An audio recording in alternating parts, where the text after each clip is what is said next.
Vai começar agora o podcast do MPDFT. Olá, sejam bem-vindos a mais um episódio do MP que a gente conta. Eu sou a Tayana Santos. Eu sou a Emanuela de Carvalho e hoje nós vamos conversar sobre os impactos da violência no trânsito e sobre as estratégias para atender de forma mais humanizada as vítimas e familiares. E para contar um pouco mais sobre esse trabalho, o nosso primeiro convidado é o promotor de justiça e coordenador da Rede Urbanidade, Dênio Moura. Bem-vindo, doutor Dênio. Muito obrigado. Também participa da nossa conversa a coordenadora do Núcleo de Atenção às Vítimas, promotora de justiça, Jaqueline Gontijo. Seja bem-vinda. Muito obrigada pelo convite. Doutor Dênio, no Distrito Federal, nós registramos no ano passado, em 2024, 191 mortes no trânsito. O que esses números revelam? Bom, por um lado, esses números revelam que nós já avançamos bastante. Por incrível que pareça, esses números já foram maiores, né? Mas mesmo assim, eles não deixam de ser absurdos. Eles continuam sendo inaceitáveis. Tem também o aspecto do que esses números não mostram, né?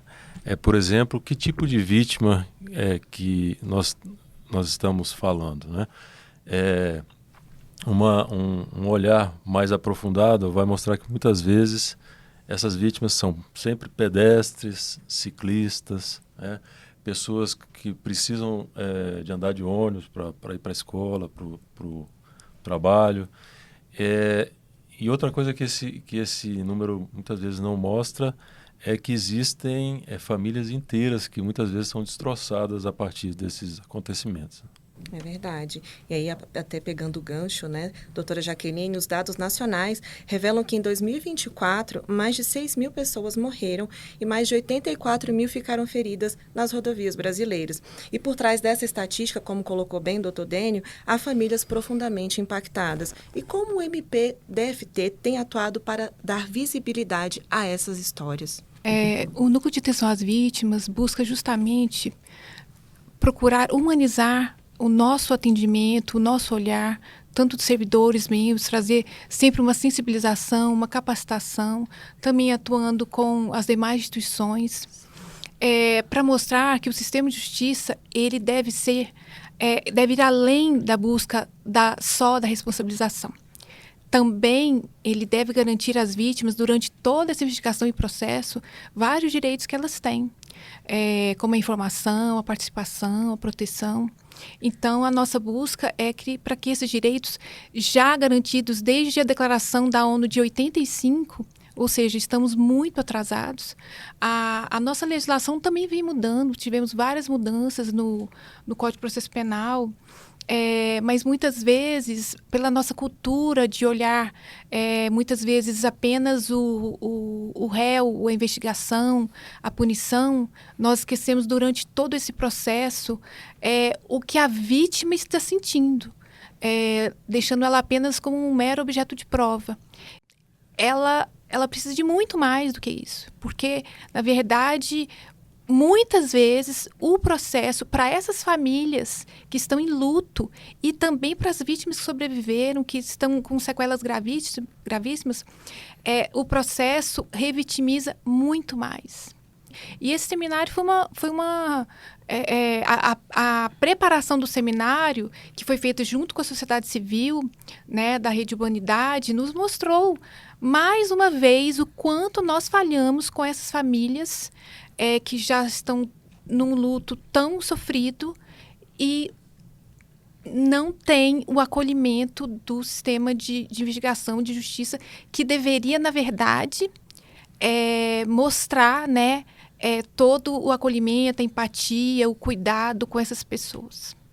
Pegando o gancho aqui da doutora Jaqueline, né? Então, foi realizado um seminário nos dias 19 e 20 de maio, Protocolo pela Vida, construindo caminhos para a justiça no trânsito. Doutor Dênio, só pode explicar um pouquinho como que surgiu a ideia de fazer esse seminário? Quais são as instituições envolvidas? Bom, eu coordeno atualmente a Rede de Promoção da Mobilidade Sustentável e do Transporte Coletivo, a Rede Urbanidade.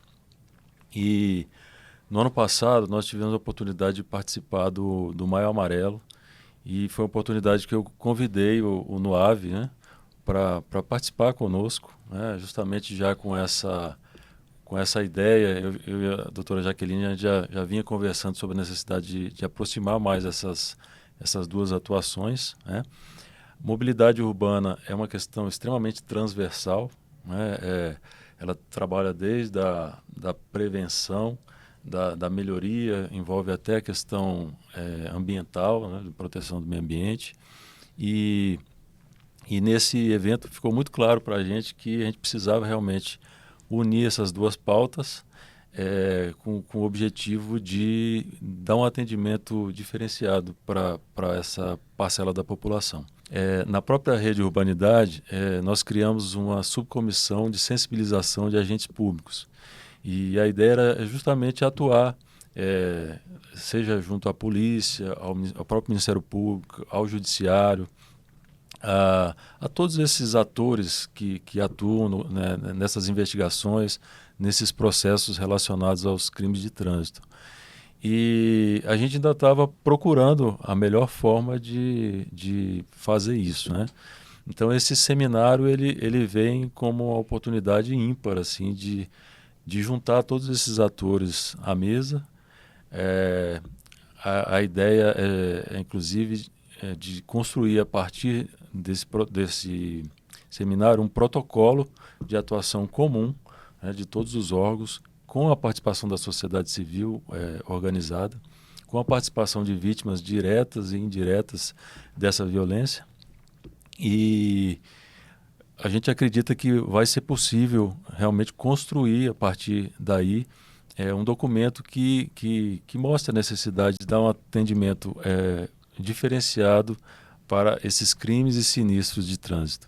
Então, por isso, a junção dessas temáticas, porque é um pedido das famílias das vítimas que sobreviveram, porque para elas não basta a responsabilização, como eu disse, mas que é muito importante, que um comando de direitos humanos, a responsabilização isso é pacífico, mas para elas, e eu costumo falar, para nós somos seres humanos, o ser humano que é lesionado, que tem um trauma desse tamanho, o que ele busca? Ele busca responsabilização, mas ele também quer acolhimento e ele quer também que outras pessoas não sejam vítimas. Não passem pela mesma experiência, né? Isso, exatamente. Então, quando essas famílias se veem e veem que nada muda no sistema de trânsito, na prevenção, então isso causa mais angústia, um sofrimento maior. Por isso que a gente tem que pensar desde a prevenção, né? A prevenção, a responsabilização não só judicial, mas também administrativa e célere, uma responsabilização eficaz, para que não seja banalizado como está hoje. Doutor Dênio, e o que a gente pode trazer de ações prioritárias do MPDFT, da Rede Urbanidade, com ações para redução dessa mortalidade no trânsito? Uma delas, por exemplo, é enfrentar a questão da readequação das velocidades. Infelizmente, aqui no Distrito Federal, a própria concepção da cidade levou à criação dessa cultura da velocidade, né? Pistas largas, até pouco tempo a gente tinha muito espaço para os carros, um certo convite para a velocidade. Nós temos rodovias que atravessam aí a cidade, como é o caso do Eixão, e as pessoas acostumaram a andar com seus carros com altas velocidades. E mexer nisso é algo muito delicado. A ProUrba, inclusive, propôs uma ação que toca nessa questão, né, da redução da velocidade no Eixão de 80 para 60, uma redução que impactaria pouquíssimo no deslocamento das pessoas, seriam apenas alguns minutos a mais, coisa de 3 minutos para atravessar o eixo, né? O Eixão todo. Mas mesmo assim houve uma grande comoção, assim, muitas pessoas contra, né? E o que a gente está tentando é justamente enfrentar essa questão, mostrar com números, mostrar com ciência, mostrar esse lado que muitas vezes fica invisível, Porque muitas vezes a imprensa, por exemplo, ela mostra um momento ali de alguém que foi atropelado, algum sinistro de trânsito, mas não mostra o depois, né? O que aconteceu com essa pessoa que está precisando de fazer um longo tratamento de reabilitação, o que aconteceu com a família dessas pessoas, que muitas vezes poderia ser um pai, uma mãe de família. Então, assim, a gente precisa enfrentar isso. Paralelamente à questão da velocidade, a gente precisa também enfrentar definitivamente essa dependência excessiva que nós temos do automóvel aqui no Distrito Federal, no Brasil como um todo, mas aqui especialmente, com um sistema de transporte público coletivo que ainda deixa muito a desejar, Sim. com muitas falhas ainda na questão da mobilidade ativa, na qualidade das calçadas, na falta de interligação das ciclovias. Então, é uma série de medidas que precisam ser adotadas que iriam melhorar essas estatísticas e reduzir essa violência no trânsito. A gente precisa lembrar que alguns países estão adotando restrições mesmo ao uso do automóvel, como o pedágio urbano, como rodízios, né? Rodízios, como no Brasil mesmo, nós já temos isso em São Paulo.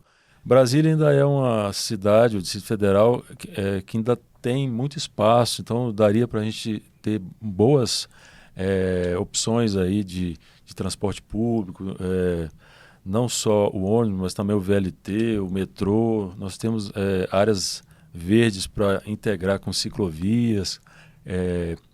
Nós temos um relevo que favorece, né, o uso da bicicleta. Nós temos um clima que favorece o uso da bicicleta.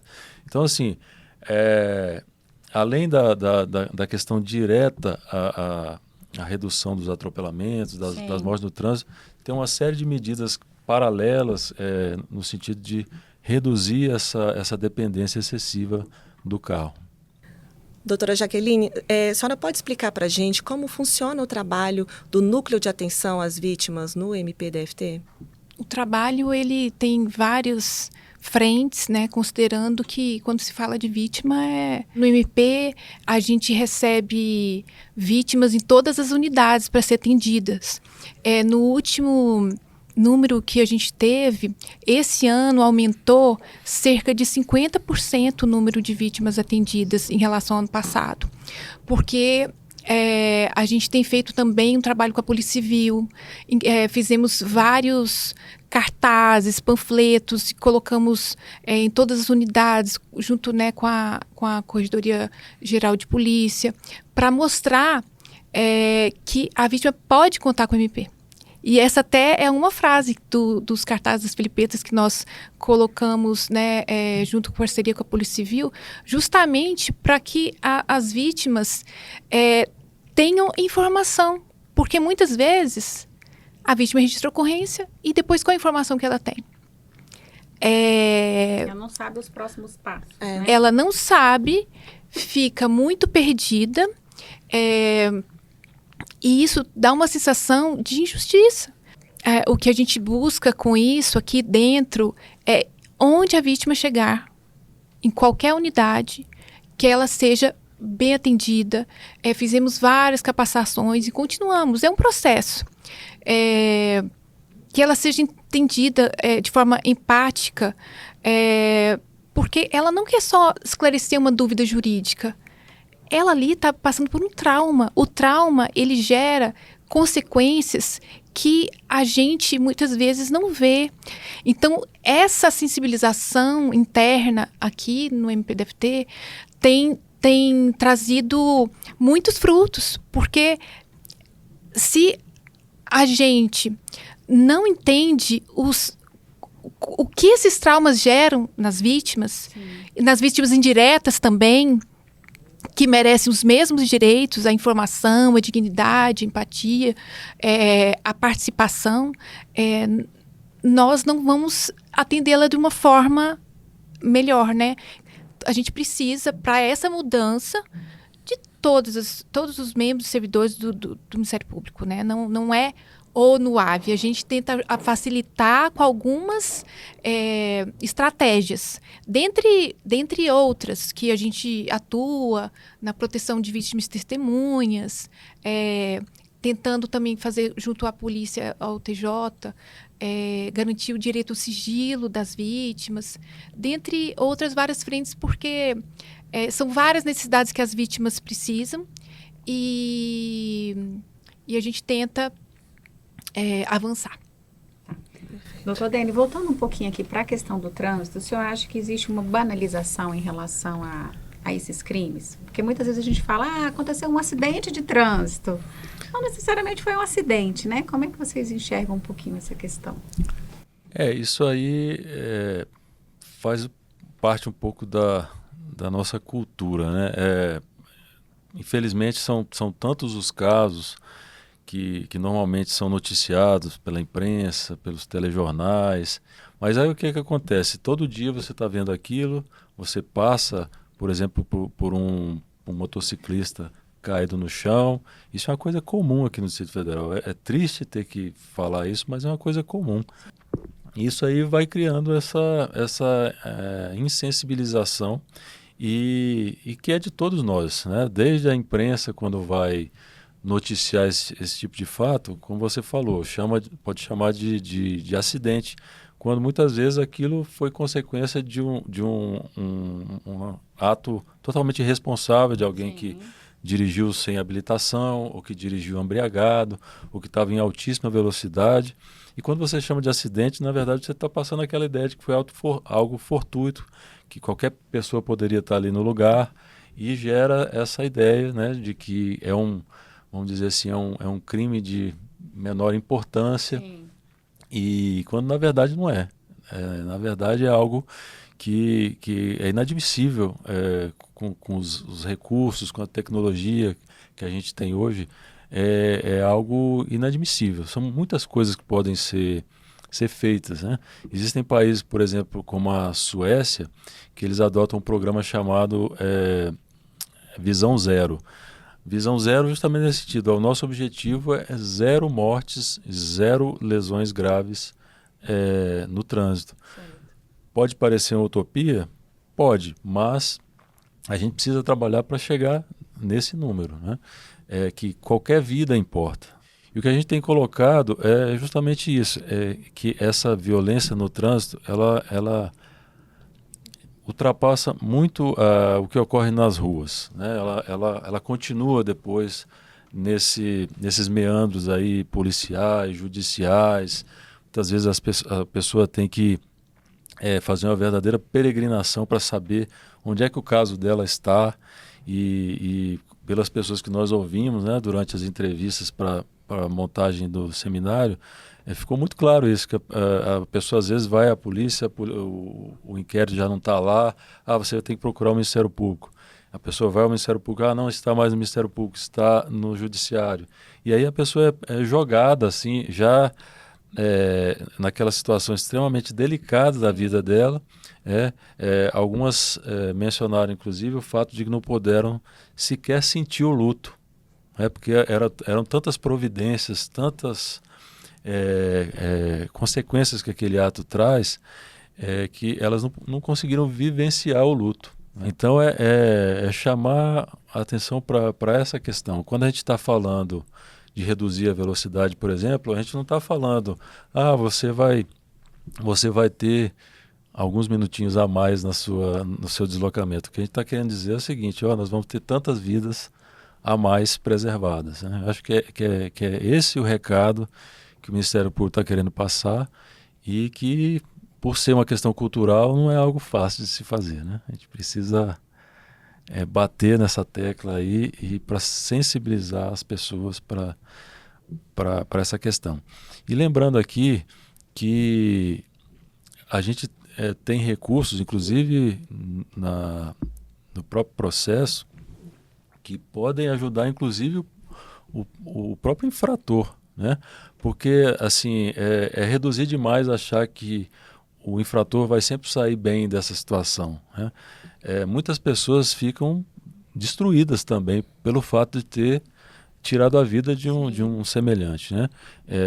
Então, assim, muitas vezes esse trabalho mais de acolhimento, mais próximo, pode criar oportunidades restaurativas que vão não digo solucionar, mas vão amenizar as dores tanto da pessoa que perdeu um ente querido ou que sofreu sequelas, mas também daquela pessoa que atropelou, que veio a se envolver aí num sinistro. Existem as fatalidades também, né, doutor? Exatamente. Casos, né? Existem situações que pode até ser chamado de acidente realmente, Isso. né?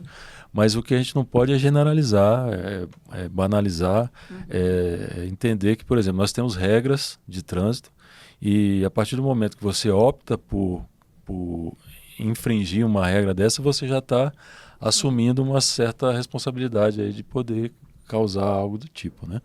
Então, assim, é esse negócio que eu não queria, mas estava descumprindo a regra. A regra existe justamente para evitar os sinistros. Com certeza. Pessoal, então a gente está chegando, né, ao final do nosso videocast. Doutora Jaqueline, a senhora queria deixar alguma mensagem final, citar alguma questão sobre esse protocolo, né, do seminário, que a senhora gostaria de deixar como mensagem? Bem, como disse o Dênio, tanto a questão da violência no trânsito quanto a violência institucional contra as vítimas, quando elas não há um processo humanizado, é uma questão cultural. Então, a gente conclamar realmente mesmo, né, ao Ministério Público, às instituições, para a gente dar alguns passinhos para a gente avançar nesses dois. São desafios grandes, mas eu tenho certeza que a mudança de olhar, ela pode mudar consequências aí bastante importantes e que não são... Algumas providências são até simples com a mudança de olhar. Basta a gente realmente, né, olhar as vítimas, suas famílias, tentando buscar essa humanização. Perfeito, doutora. E doutor Dênio, o senhor gostaria de deixar alguma mensagem para quem está acompanhando a gente? Eu gostaria assim, de convidar todos a fazer esse exercício, né? No seu dia a dia mesmo, ainda que estiver dirigindo o seu carro, prestar atenção nesses detalhes que a gente mencionou aqui, né? De pessoas, por exemplo, em alguns locais aqui do Distrito Federal, que precisam correr para atravessar uma pista, às vezes pistas mal iluminadas, às vezes com obstáculos, né? Existem vias aqui que, por exemplo, tem uma divisão no meio, uma espécie de muro, e a pessoa tem que pular aquilo ali para chegar do outro lado. Olhar também para a situação do ciclista, né, do pedestre, da pessoa com deficiência, né? Então, se a gente começar a observar isso, observar o que essas pessoas precisam, o que elas passam no dia a dia, talvez 1 minuto, 2 minutos a mais no nosso trajeto Sim. Não vai fazer a menor diferença. Eu até convido aqui para a gente começar a experimentar o transporte por bicicleta, que é uma questão muito interessante. Às vezes eu venho trabalhar de bicicleta e é interessante que tem coisas que no carro você não consegue enxergar. Quando você está andando de bicicleta, você para e fala assim, vem cá, eu faço parte dessa loucura aqui todo dia, né? E na bicicleta você consegue ver as coisas com mais calma, você escuta os barulhos, você vê as pessoas, às vezes você passa por uma pessoa, você cumprimenta, né?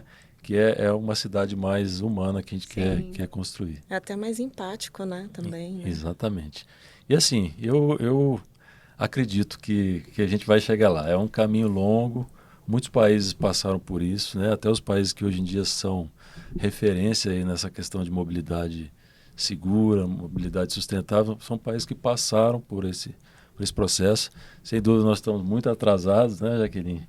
A gente vai ter que acelerar esse passo, acelerar no bom sentido, não o carro, né? No trânsito. Mas eu acho que a gente tem como chegar lá. E o Ministério Público quer ser um parceiro aí para conseguir isso, principalmente fazendo essa aproximação com a sociedade civil organizada. Pessoal, então, mais uma vez eu queria agradecer a presença de vocês aqui no MP que a gente conta. A gente está no Maio Amarelo, então já é uma campanha nacional que traz essas questões de prevenção. Então, já fica o convite, né, para todo mundo, quem tiver oportunidade de trocar o carro pela bicicleta, Isso. tentar um olhar mais empático no trânsito, nas faixas de pedestres. A gente acha que cada um fazendo um pouquinho, né, a gente vai como o próprio nome, né, o tema da campanha, que é mobilidade humana, né? Isso. Não só mobilidade urbana, né? Fazer essa conexão mesmo com a humanização no uso desse serviço de transporte. É isso, pessoal. E não deixem de conferir todos os nossos episódios do MP que a gente conta, estão no Spotify e no nosso canal do YouTube. Até a próxima! Tchau, tchau. Até logo.